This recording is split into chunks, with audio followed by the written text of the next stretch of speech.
4th standard. Today we will do the exercise of chapter 4, that is water safe for drinking. Okay, come to the page number 26. First question, name the substance used to make the solution called lemon sarbat.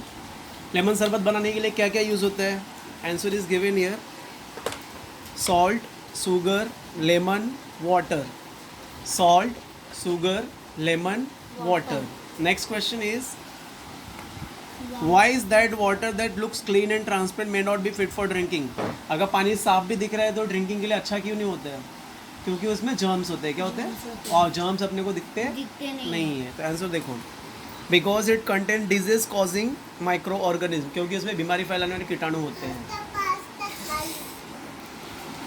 When making sarbat, what do we do to make sugar you dissolve quickly? By giving heat to solution. Okay, by giving heat to the solution we can dissolve the sugar quickly. Next,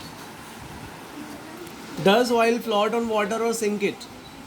तेल पानी में तैरता है कि डूब जाता है? तैरता है, पानी में तैरता है. It float on water.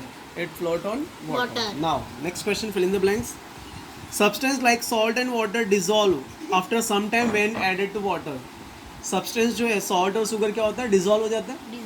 हाँ, जब वो पानी में मिक्स होता है. Mixture obtained on dissolving substance is water called solution.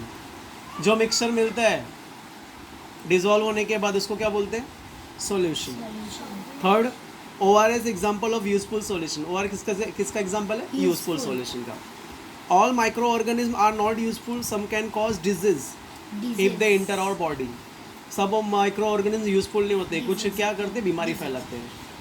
Things that float in water are lighter than and it that things that sink are heavier than it. जो पानी में तैरता है वो लाइटर होता है और जो पानी में डूबता है वो हैवियर होता है. ठीक है. Substance called alum is swirled in muddy water to help clean the water. Substance पानी साफ करने के लिए क्या डालते हैं? एलम डालते हैं. क्या डालते हैं? Alum. Now we will do the true false. Take the screenshot. Answer is given. Next, true false. Alum powder does not dissolve in water. True. Microorganisms cannot live in water. False. If muddy water remains still, sediment is formed at its bottom. False. Eraser float in water. True. Tea leaves can be separated from tea by filtration. True. Is this clear? Then student, you have to learn and memorize this exercise answer of chapter 4. Answer is given. Answer the following is given here. Take the screenshot. Along with that, fill in the blanks is also given and true false is also given. Then as student, you have to write the answer of answer the following, fill in the blanks and true false as a homework for today. If any doubt is there, please ask. Thank you. Have a great day.